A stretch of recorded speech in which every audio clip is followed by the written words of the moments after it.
Welcome back, everyone. So now we are going to talk about how we describe people and things by using adjective clauses. Now, this is easy.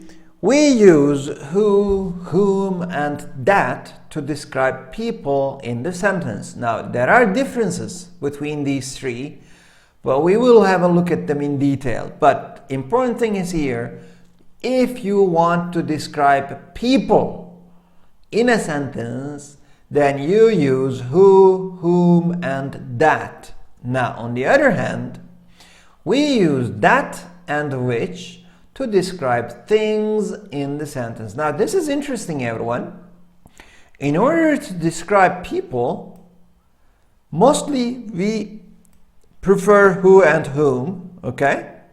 But you can also use that, all right?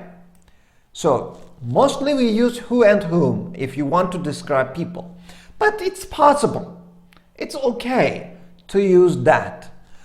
But now this part is interesting.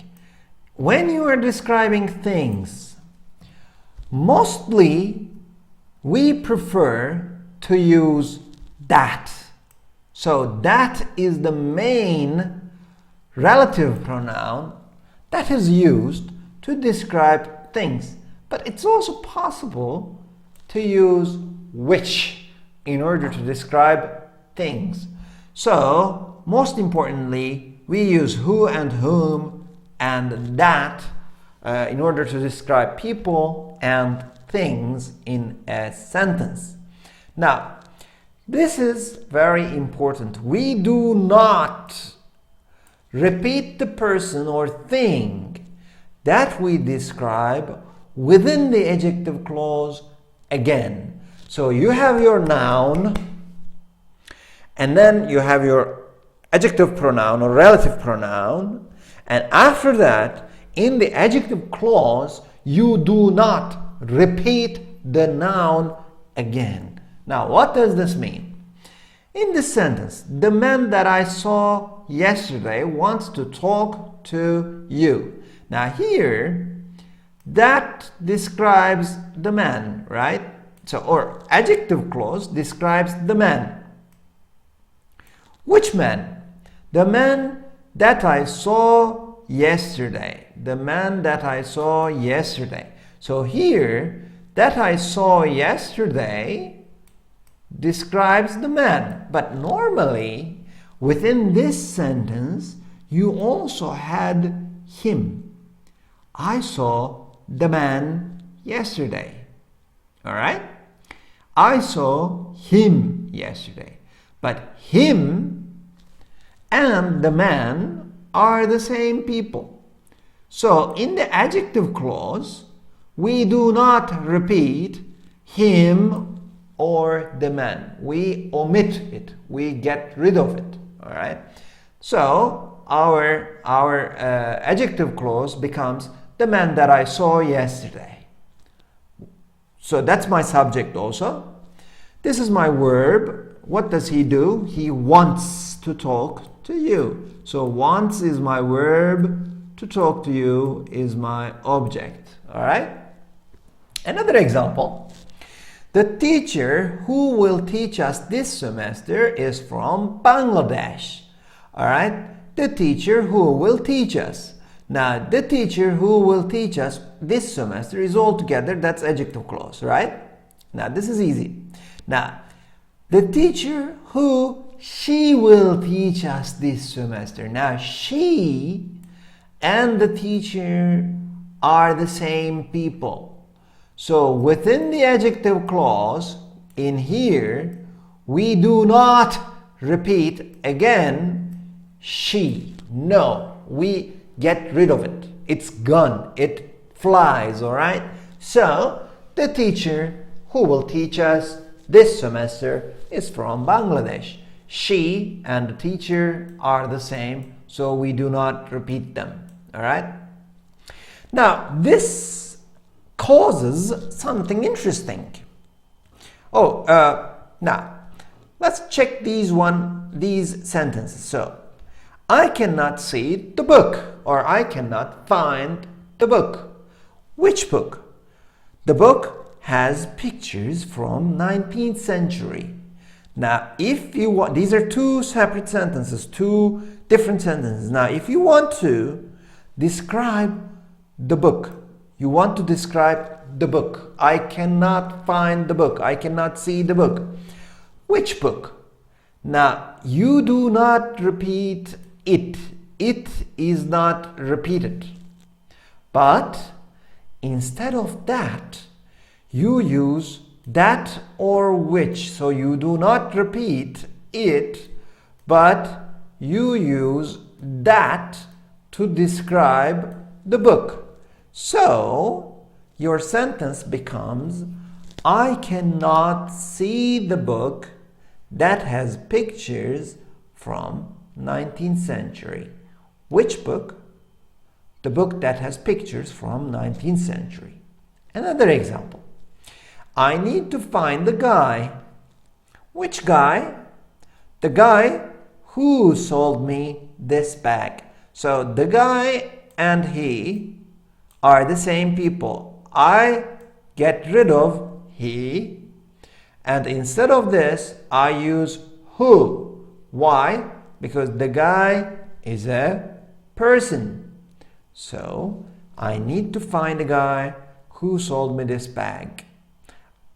My sentence is actually simple. I need to find the guy. But I want to describe the guy. Which guy? The guy who sold me this bag. Another example. I cannot see the book. Again, I cannot find the book. Which book? You gave me the book as a present.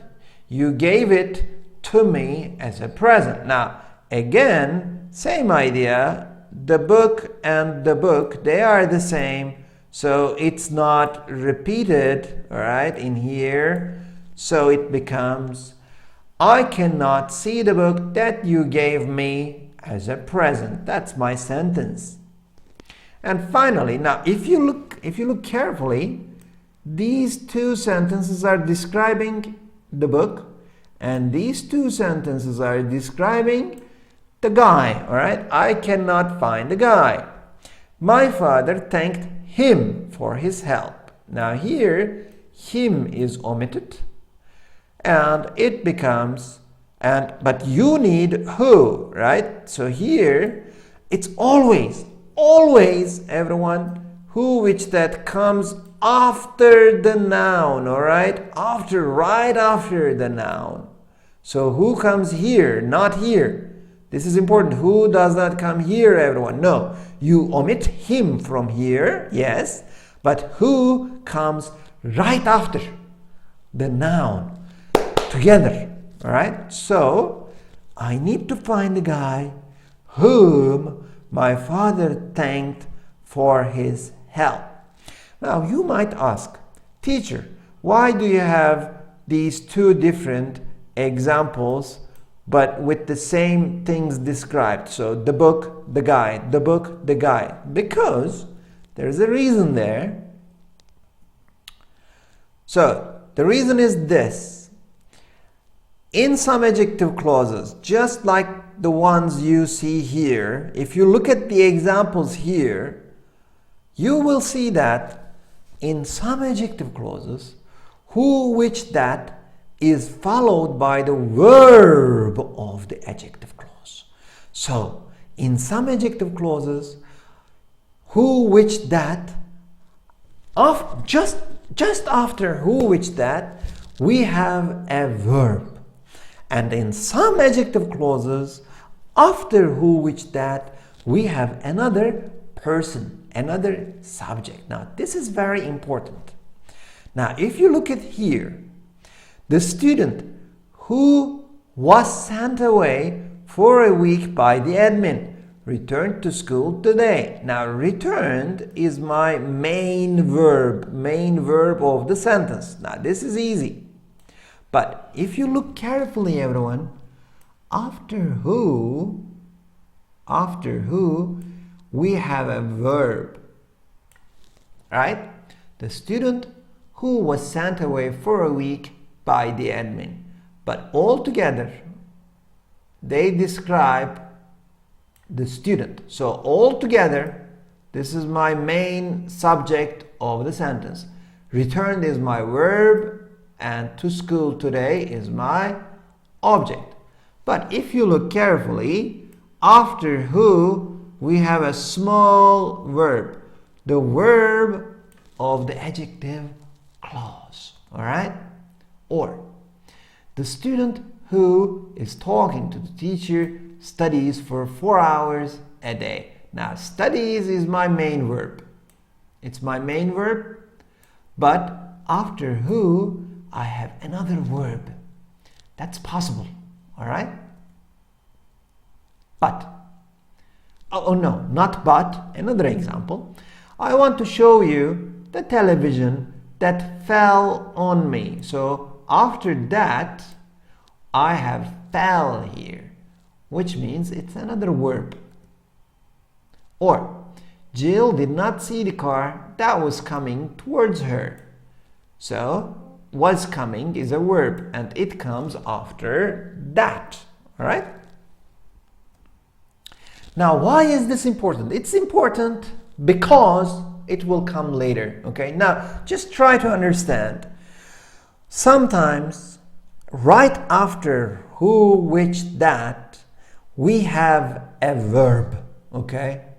A verb follows who, which, that. But sometimes, who, which, that is followed by another person or the subject of the adjective clause. Now this is, be careful everyone, I'm not saying the main subject of the sentence. No, I'm saying subject of the adjective clause.